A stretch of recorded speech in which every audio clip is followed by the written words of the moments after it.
Well, hello, my historians. This is Ms. Velasquez, and we're ready to kick off our new unit.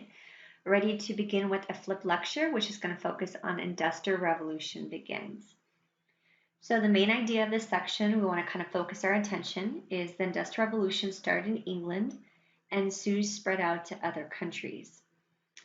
We also want to think about, of course, why it matters now, because the changes that began in Britain, which we're going to focus on for today's lecture, are going to pave the way for modern industrial societies.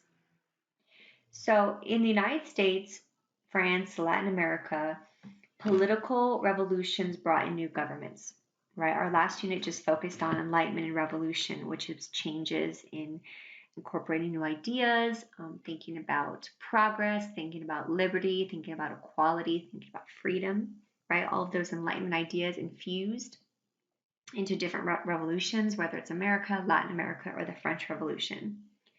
So for this section, a different type of revolution is now, we're going to focus on how it transformed people, way people worked. The Industrial Revolution refers to the greatly increased output of machine-made goods that began in England in the middle of the 1700s. Before the Industrial Revolution, people wove textiles or fabrics. When you start diving into impact and we look at the different sources, every time you see the word textile, I want you to think of fabric, whether it be cloth, whether it be flax, whether it be wool. So taking those and transitioning from hand to manufacturing them by machine. And soon the Industrial Revolution we'll focus on England today, but it will be spreading to continental Europe. And then again, will diffuse across the Atlantic to North America. All right, so let's first go ahead and address the question that why was England the first to industrialize? So when we start asking questions about why England was the first, we don't see this happen in France, we don't see this happen in America or China or any part of the world. Really kind of focus on some main categories here. So it seems silly, but maybe this might be a trick to remember. BSARG, just the first initials to kind of remember the different elements of, we ask the question, why is England the first to transition to this change in manufacturing? So we're going to talk about today banking. Also want you to copy down in your notebook entrepreneurship. Okay, so talk about that, what that means. The fact that England, for the most part, is stable, which definitely, as we wrap up our discussion of the French Revolution, we are craving some stability. And I'm sure already you can guess why that is a positive advantage for a country looking to make change in their economy.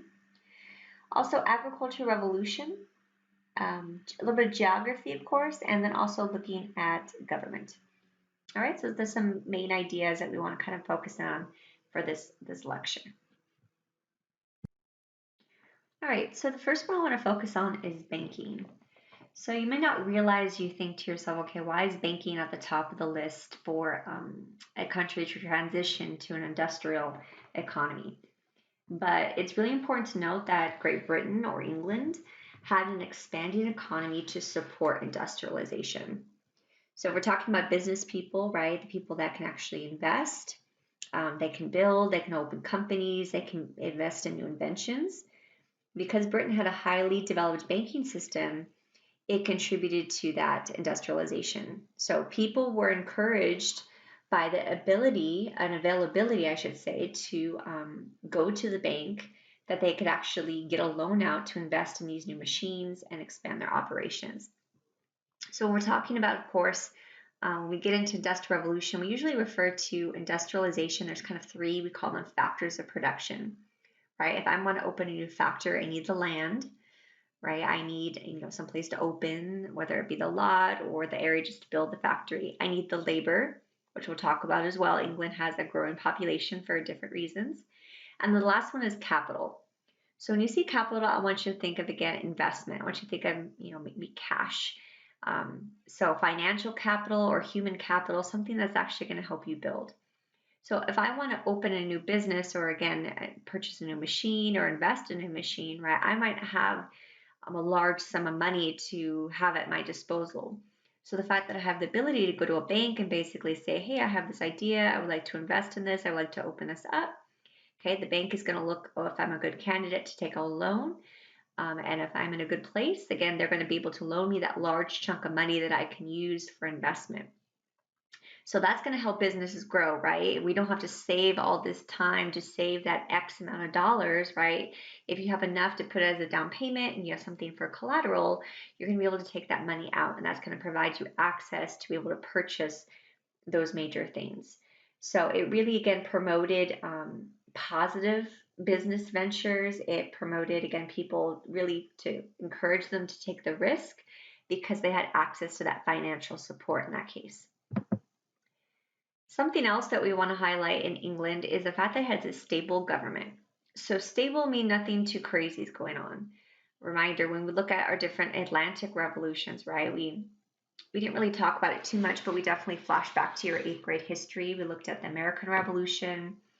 We spent a great deal of time discussing the French Revolution. And of course, we saw briefly again how that spread across to Latin American revolutions. So in England, really, we hadn't talked too much about any conflict really after the American Revolution, right? Once we fight the colonies, there hadn't been too much conflict or any war at home within England. It was nothing like we saw, think about like the reign of terror we saw for France. For the most part, domestic trade was not interrupted. So there was nothing that was preventing them from trading or building their economy or financial growth. And also we could note the fact that laws and property rights include investment. So the fact that the government is providing a structure, right, the rule of law in some cases, that allows companies to feel comfortable to invest and not worry that the government's going to fall apart or the government's going to change, right? Think about the different governments of the French Revolution. We went from a monarchy, then we went to the National Assembly, then we went to the Legislative Assembly, the National Convention, Napoleon, ... So you think about that instability that could cause investors or business people to be a little hesitant. So we contrast that with England, things are much more mellow, and that's going to provide them a way to feel more secure for investment in that case. We can also talk about, again, the fact that in England we have entrepreneurship, which is basically, again, people that are willing to be involved in business, to be able to take that risk, to be able to invest. When we start looking at Industrial Revolution, we'll talk about the rise of capitalism. And we see the fact that, again, these capitalists, these entrepreneurs, these people that are willing to take the risk, really they're the ones that spur the life in the Industrial Revolution in early England, which is important to know. All right, and the next one I want to talk about in this case, and we're going to show some graphics in a second, is a big piece, and I mentioned earlier to industrialize, you have to think about your 3 factors of production: land, labor, and capital. So if England's in a good place, of course, for capital, right? Banking system, people willing to invest, people willing to take that risk. If we're talking about labor source, one of the things that we look historically that added to England's population, which is something called the Agriculture Revolution. So when we talk about the Agriculture Revolution, in essence, it's going to be a way we see a shift.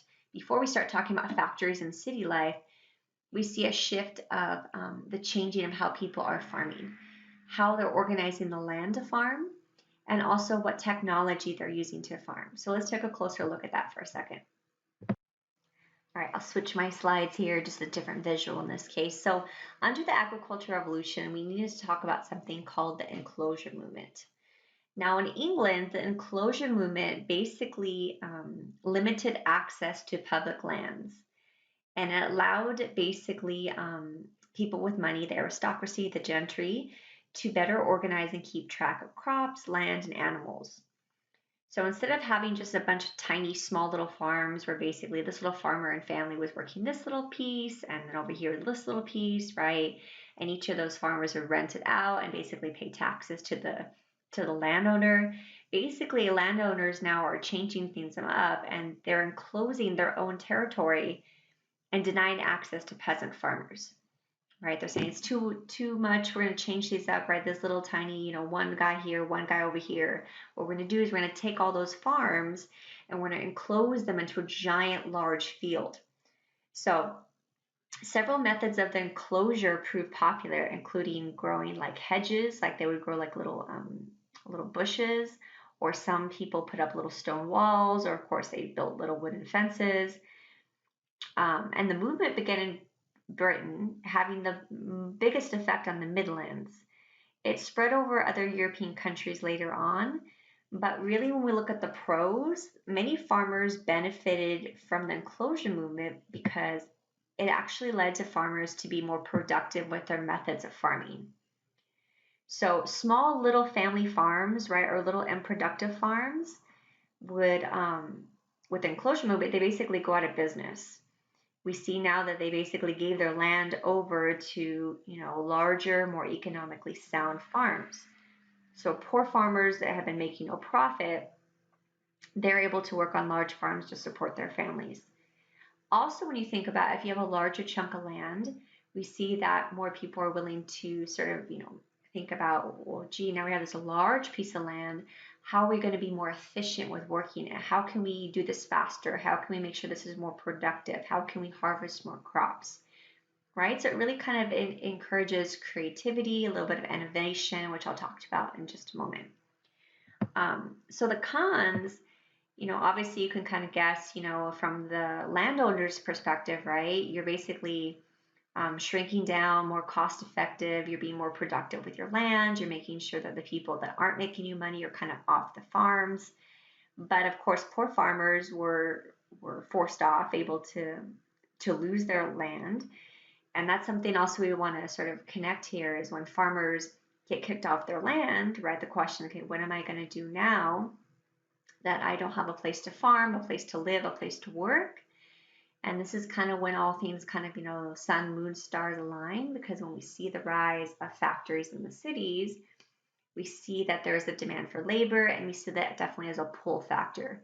And so farmers might start migrating again from the fields of England and moving to the major cities, which we'll look at, of course, London, Liverpool, Edinburgh, where we see this manufacturing begin to develop early on.